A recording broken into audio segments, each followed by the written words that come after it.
तुम लोग भी अभी जिम जाते हो और तुम लोगों को भी लग रहा है तुम्हारी लिफ्ट्स नहीं बढ़ रही है काफ़ी महीनों से, काफ़ी टाइम हो गया तुम्हारे को, तुम्हारे मसल गेन नहीं हो रहा है, तुम्हारी स्ट्रेंथ इंक्रीज़ नहीं हो रही है जिम के अंदर। ये हो सकता है तुम लोगों के भी टेस्टोस्टेरोन लेवल्स काफ़ी लो हैं। तो बात ये एक्चुअल में हम लोगों को आज तक बताया ही नहीं गया एक्चुअल में हमारा टेस्टोस्टेरोन हमें हाई कैसे करना है, उसके लेवल्स को मेंटेन कैसे करना है और हमको किन चीज़ों पे मेजरली ध्यान देना चाहिए। मेन रीज़न ये भी हो सकता है कि तुम्हारा लाइफस्टाइल बहुत ज़्यादा सेडेंट्री है। सेडेंट्री कैसे, मतलब नहीं है कि तुम सिर्फ और सिर्फ वर्कआउट कर लियो जिम जाके 2 घंटा, जो कि सब कर रहे हैं आज के टाइम पे, मोस्ट ऑफ द लोग करते भी, उनके टेस्टोस्टेरोन लेवल इतने हाई नहीं है। उसका मेन रीज़न ये भी हो सकता है, जो मैं गलती कर रहा था और मैंने देखा, कि तुम लोग सिर्फ और सिर्फ जिम करते हो 2 घंटा, उसके बाद में तुम्हारी बॉडी कुछ भी मूवमेंट तुम नहीं करते हो, या तुम पूरे दिन भर घर पे पड़े रहते हो, या तुम्हारा बहुत ज़्यादा सिटिंग का काम है, तुम ऐसे काम करते हो जहाँ पे बहुत ज़्यादा ऐसे जॉब या कुछ भी जहाँ पे बहुत ज़्यादा बैठना पड़ता है। तो उसका सोल्यूशन यही है, अगर तुम किसी कॉर्पोरेट वगैरह में जॉब कर रहे हो, कुछ कर रहे हो, तो हर आधे एक घंटे में उठ के, ज़्यादा नहीं, थोड़ी सी वॉक ही करो, बट तुम्हारी बॉडी के अंदर थोड़ा मूवमेंट रखो, थोड़ा उसको एक्टिव रखो। बिल्कुल उसको बिठा के रखने की ज़रूरत नहीं है, तो बॉडी को टेस्टोस्टेरोन जब भी क्रिएट करती है बॉडी, जब उसको एक ऐसा एनवायरनमेंट मिलता है, जब उसको चाहिए होता है, टेस्टोस्टेरोन की नीड है बॉडी, जब भी सबसे ज़्यादा टेस्टोस्टेरोन क्रिएट करती है।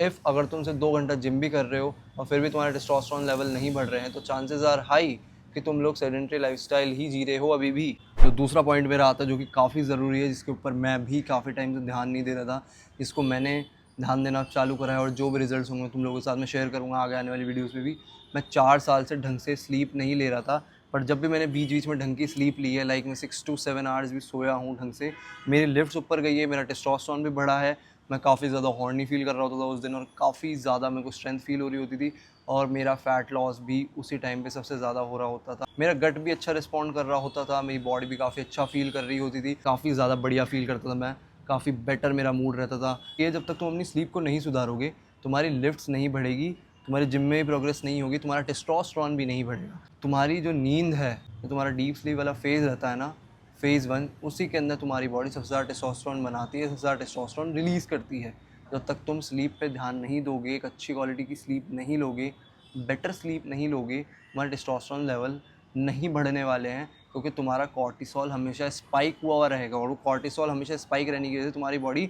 फाइट और फ्लाइट मोड में रहेगी, उसको यही लगेगा कॉर्टिसोल हाई रखना है। और जब तुम्हारे कॉर्टिसोल लेवल एलिवेटेड रहते हैं, तुम्हारी बॉडी उतने अच्छे से टेस्टोस्टेरोन नहीं बना पाती है, उसको मेंटेन नहीं कर पाती है, टेस्टोस्टेरोन के लेवल्स तुम्हारे डाउन जाते हैं, डिप कर जाते हैं। और नींद एक ऐसी चीज़ है जिसको तुम फ्री में ले सकते हो, तुम्हारे को कोई ज़रूरत नहीं है कोई सप्लीमेंट लो, कुछ करो, बस स्टार्टिंग में तुम्हें यही करना है, 3 से 4 दिन तुम्हारी नींद फकडअप होगी,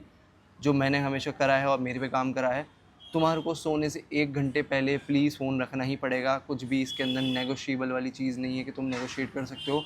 1 घंटे पहले सोने के फ़ोन रखो, तुम्हें जब नींद आ रही है जब सो, तुम्हारे पे कोई टाइम का नहीं है कि तुम्हें 11 बजे ही सोना है, जब ये सबसे बेटर नींद आएगी या ये होगा वो होगा। 1 बजे आ रही है 1 बजे सो जाओ, कोई दिक्कत नहीं, 12 बजे आ रही है 12 बजे सो जाओ, लेकिन एटलीस्ट 6 to 8 आवर्स की स्लीप कम से कम है, कम से कम 6 घंटा तुम्हें सोना पड़ेगा, और तुम्हारे टेस्टोस्टेरोन लेवल तुम्हें हाई चाहिए, और उसके साथ में तुम्हें तुम्हारी बॉडी को एक्टिव रखना पड़ेगा, चाहे तुम उसको करो by walking, by taking more steps, by walking more, या कुछ कार्डियो करके, जिम लगाने के बाद में, जिम के अलावा कह रहा हूँ मैं ये चीज़ें।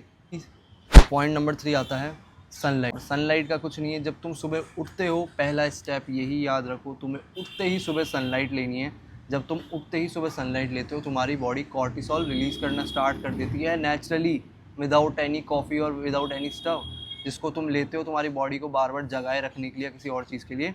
तो तुम्हारे को उसकी ज़रूरत नहीं पड़ेगी। अगर तुम सुबह उठते ही पहला स्टेप ये कर रहे हो कि तुम सुबह उठते ही सनलाइट ले रहे हो, सन में जा रहे हो, थोड़ा आसमान के नीचे जाके खड़े हो रहे हो, गार्डन में चल जाओ, तुम्हारे आसपास कोई पार्क होगा उसमें चल जाओ, नहीं तो तुम्हारा छत होती है, जो छत के ऊपर जाके भी तुम सनलाइट लो, बट तुम्हारे को सनलाइट लेनी है, तुम्हारी बॉडी के ऊपर सनलाइट आने दो। सन के अंदर जितना रहोगे, जितना एक्सपोज करोगे अपनी स्किन को सन के अंदर, उतना बेटर होगा तुम्हारे लिए। तो जो मेरा लास्ट पॉइंट आता है वो है डाइट। अब देखो, तुम लोग अगर ये सोच रहे हो तुम दाल चावल खा के या कुछ भी ऐसी चीज़ खा के तुम्हारे बॉडी में टेस्टोस्टेरोन लेवल अच्छे बना लोगे, तो ऐसा नहीं होने वाला है। अच्छे टेस्टोस्टेरोन लेवल के लिए तुम्हें एक अच्छी डाइट चाहिए, हाई एनिमल फैट वाली, जिसमें एनिमल फैट होता है या हेल्दी फैट्स होते हैं, जैसे कि ये एग योक, तुम्हारा फुल फैट वाला मिल्क, तुम्हारा फुल फैट पनीर, थोड़े डेयरी प्रोडक्ट्स, बिल्कुल तुम्हें इनकी ज़रूरत पड़ने वाली है, घी की भी, बटर की भी। जिनको तुम यूज़ करोगे रेगुलरली तो तुम्हारे टेस्टोस्टेरोन लेवल्स बढ़ेंगे, तुम्हारी हार्मोन प्रोफाइल बेटर होगी। स्टार्व कर रही होती है हेल्दी फैट्स को, तो तुम्हें हेल्दी फैट्स उनको याद से देने हैं टाइम पे, तुम्हारी बॉडी के अंदर हेल्दी फैट्स डालने हैं तुम्हारे को। स्टार्टिंग के अंदर जब तुम हेल्दी फैट्स खाना स्टार्ट कर रहे हो, तुम्हें एक चीज़ ध्यान रखनी है, तुम्हारे को धीरे धीरे इंक्रीज़ करना है अपने हेल्दी फैट्स के कंजप्शन को। अगर तुम बहुत ज़्यादा तेज़ करोगे तो तुम्हारे को थोड़ा सा गट के अंदर थोड़े से इश्यूज़ हो सकते हैं। तो बिल्कुल धीरे धीरे स्टार्ट करो। अगर तुम पहले बहुत ही कम घी खा रहे थे या बटर खा रहे थे,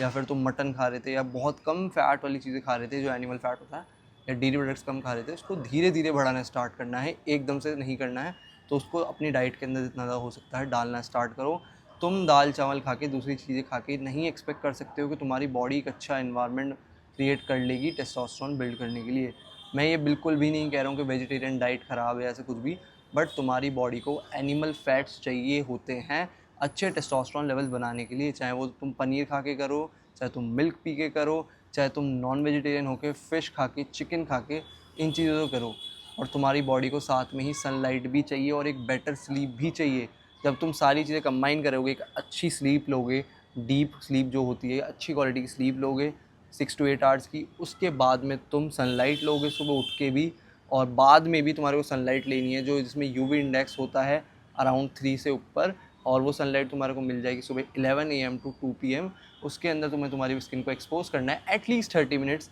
जिससे तुम्हारे विटामिन डी का प्रोडक्शन बढ़ेगा, तुम्हारी बॉडी विटामिन डी बनाएगी नेचुरली। एंड उसके बाद में तुम्हारे को तुम्हारी डाइट पे भी ध्यान देना है, और सेडेंट्री लाइफस्टाइल को तुम्हें छोड़ना है। तुम्हारे को मूव ज़्यादा करना है, तुम्हारे को वर्कआउट के बाद में कार्डियो एक्स्ट्रा करना है। उसकी वजह से तुम्हारी बॉडी ज़्यादा टेस्टोस्टेरोन बनाएगी। एक ऐसा इन्वायरमेंट क्रिएट होगा तुम्हारी बॉडी में जिसकी वजह से तुम ज़्यादा टेस्टोस्टेरोन क्रिएट करोगे। लास्ट पॉइंट यही आता है, अगर तुम्हारे को टेस्टोस्टेरोन इंक्रीज़ करना है, थोड़े कॉम्पिटिटिव एनवायरनमेंट में जाओ और कंफर्ट जोन से बाहर निकलने का ट्राई करो। अभी जैसे कि मैं वीडियो बना रहा हूँ, मेरे आसपास भी कोई आ रहा है, तो मेरे को पहले ये होता था जब मैं वीडियो क्रिएट कर रहा होता था कि कोई मेरे आसपास आता था, मैं चुप हो जाता, मैं बोल नहीं पाता था इतने अच्छे से। लेकिन अब मेरे आसपास भी कोई आ रहा होता है, कुछ भी हो रहा होता है, मेरे को फ़र्क नहीं पड़ रहा होता है, क्योंकि तुम्हारे को फोकस करना है तुम्हारे काम पे। अगर तुम हमेशा डरते रहोगे, अपने कंफर्ट जोन में रहोगे, तुम कुछ भी नहीं कर पाओगे। तुम्हारा टेस्टोस्टेरोन जब भी स्पाइक करता है जब तुम एक कॉम्पिटिटिव इन्वायरमेंट में होते हो, या फिर जब तुम अपने कंफर्ट जोन से बाहर निकलने का ट्राई कर रहे होते हो, तुम चीज़ों से फाइट कर रहे होते हो। एंड पॉइंट यही आता है, अगर तुम्हारे कॉर्टिसोल लेवल काफ़ी ज़्यादा हाई रहते हैं, तुम्हारे कॉर्टिसोल लेवल हमेशा हाई रहने की वजह से तुम्हारा टेस्टोस्टेरोन नहीं बनेगा। और वो हाई ऐसे भी रह सकता है कि तुम बहुत ज़्यादा ओवर थिंकिंग कर रहे हो, रात को सो कम रहे हो, उस वजह से भी तुम्हारी डाइट क्रैश है, तुम बेकार तरीके से रहते हो, तुम्हारा लाइफस्टाइल बेकार है। उन हैबिट्स को सुधारोगे